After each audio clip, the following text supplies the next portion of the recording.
menos 15 personas y te sentías solo.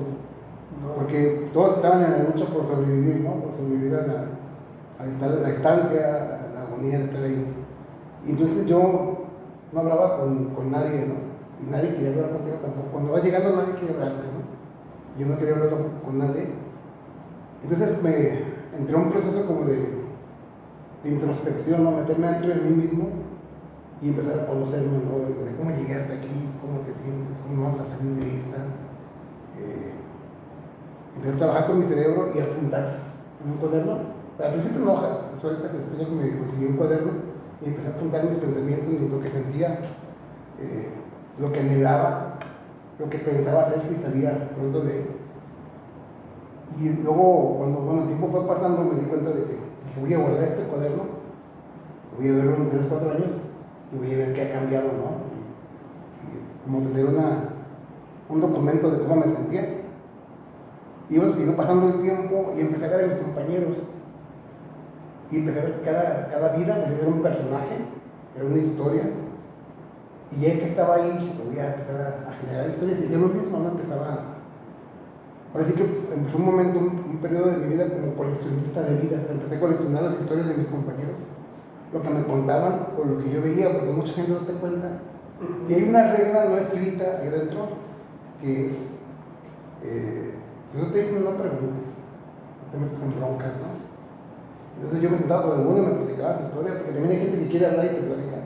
Y ahí empecé a apuntar historias. Y mi único, digamos, deleite allá adentro, bueno, tenía dos. Escuchar música, que era muy difícil porque lo que a mí me gusta es muy raro, incluso aquí afuera es muy raro. ¿Qué tipo de música? Pues a mí me gusta el metal, en aquel tipo de sinfónico, ¿no? Pero me gusta todo lo que va saliendo nuevo, el metal, experimentar todo nuevo. Entonces allá adentro conseguí música experimental, música que en aquel tiempo era subterránea, pues era muy complicado, entonces escuchaba poca música, y leía libros, ¿no? Empezaba a leer libros.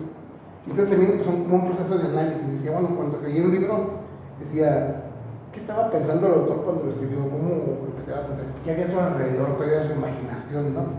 Un día me escuché una pieza, por ejemplo, de Chopin, y ya estaba oscureciendo y estaba en mi cama donde dormía, y estaba escuchando Chopin, y yo me imaginé ese cuate componiendo una canción para la mujer que amaba, ¿no? Lo que estaba él, a lo mejor no fue así, pero para mí fue como, ese cuate estaba bien inspirado, ¿no? Sí. Entonces, en base a eso, empecé a hacer como análisis de los libros, de la música que escuchaba y de las personas que veía, y empezaba a hacer como apuntes ya más serios. Nunca pensando en que un día iba a publicar, simplemente escribía. Y era como algo. Después entendí, era muy gratificante. Luego, cuando lo hablé con una psicóloga, me decía que cuando tú logras, alcanzas una meta pequeña, tu cerebro segrega una sustancia y te hace sentir contento. Entonces dije, me voy a ser adicto a sentirme contento porque da un lugar muy Una alto, lección, ¿no? exactamente, muy bien. Y entonces empecé con ese proceso de hacer pequeñas metas.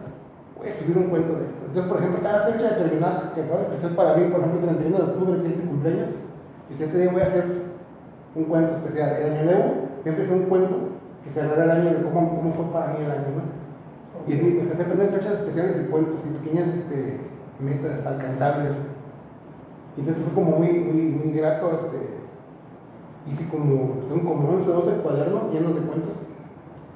Unos cuantos poemas, no soy muy poeta. Y bueno, así es como empecé. O sea, próximamente a lo mejor, y esos cuentos que escribiste, ¿lo tienes anotado en un libro? Tengo todo. Tuve la suerte, por ejemplo, de una amiga, porque yo no soy de aquí, yo soy de Tijuana. Entonces, cuando yo caigo preso, eso fue en 2006. Cuando yo caigo preso no tenía nadie más que a esa amiga, ¿no? Sí. Entonces, lo que yo iba escribiendo, por no perderlo, se lo daba a ella. Y entonces estuve encerrado 16 años. Después de 16 años salgo y empiezo a recolectar mis textos. Y ya tengo todos los textos que escribí. La verdad, muchos no son buenos, he estado releyendo muchos no son importantes. Y ya cuando ya escribí esto de la cárcel, yo quisiera escribir cosas de lo que estoy escribiendo ahora y más bien quisiera publicar cosas de lo que escribo ahora ya en libertad, ya más contento. Okay. Pero sí, tengo muchísimo material o sea, próximamente van a salir nuevos libros, amigos, o sea, muy interesantes.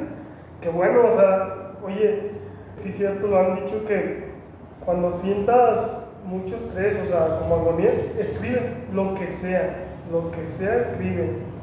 Plasma todo lo de tu cabeza ahí y hasta cómo te sentiste cuando plasmaste todo lo que tenías en la cabeza, acá como que más libre o cómo.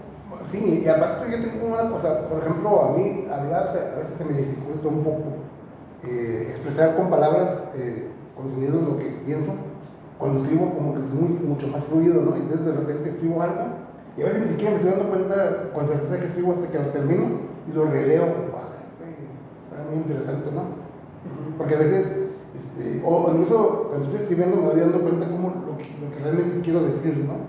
Porque en mi casa tengo la idea, es como cuando traduces un idioma, no puedes traducir pensando el idioma, sino que ya piensas en natural, fluye el pensamiento, ¿no? Igual yo escribía, entonces en mi mente tengo una idea, pero comunicártela se me hace más complicado. Si te la escribo, puede fluir porque yo disfruto muchísimo escribir, ¿no? Y bueno, también fue muy bueno, por ejemplo, que me puse a leer mucho y a ver los estilos también. Yo empecé a ver estilos de las personas. Y hay gente que es muy dada a acción, que cuenta todo muy rápido. Hay gente que es muy descriptiva. Y yo me fui creando un estilo muy particular porque, por no decir nombres de lo que pasaba dentro, no meterme en problemas ni generarle problemas a nadie, yo empecé a usar metáforas, el juego de la metáfora, figuras de pensamiento, que decían lo que yo quería decir sin decirlo literalmente. Esa fue una cosa. Y la segunda, yo me metí mucho al sentido de las personas. Okay. Yo descubrí, por ejemplo, siendo que yo no era de aquí, cuando yo llegué pues no tenía ni siquiera un rollo para el baño, ni un jabón para bañarme. Y yo lo primero que sentí, dije, ¿cómo lo voy a hacer? Porque pues estoy solo, ¿no? Y entonces descubrí que los internos llegaban y ahí te va un jabón, carnal, ahí te va un rollo, ahí te va una cobija. Y entonces me di cuenta que fue como un siguiente proceso de análisis, que los monstruos no nacen monstruos, son las circunstancias y las decisiones las que convierten a una persona en un monstruo, ¿no? Entonces la gente que estaba ahí, cuando tuvieron la oportunidad de ser buenas personas, de ayudar, me ayudaron, y fueron buenas personas. Y entonces descubrí esa parte. En realidad hay muy poca gente que conocí ahí que fuera mala, tal cual mala. Gente que tomó malas decisiones, que se equivocó, que no tuvo las herramientas para tomar buenas decisiones, o no supo pensar en frío, pensó en caliente, porque es necesario para todo enfriarte, ¿no? Enfriarte es correcto. Y sí, bueno, voy a tomar una decisión. A veces bajo presión yo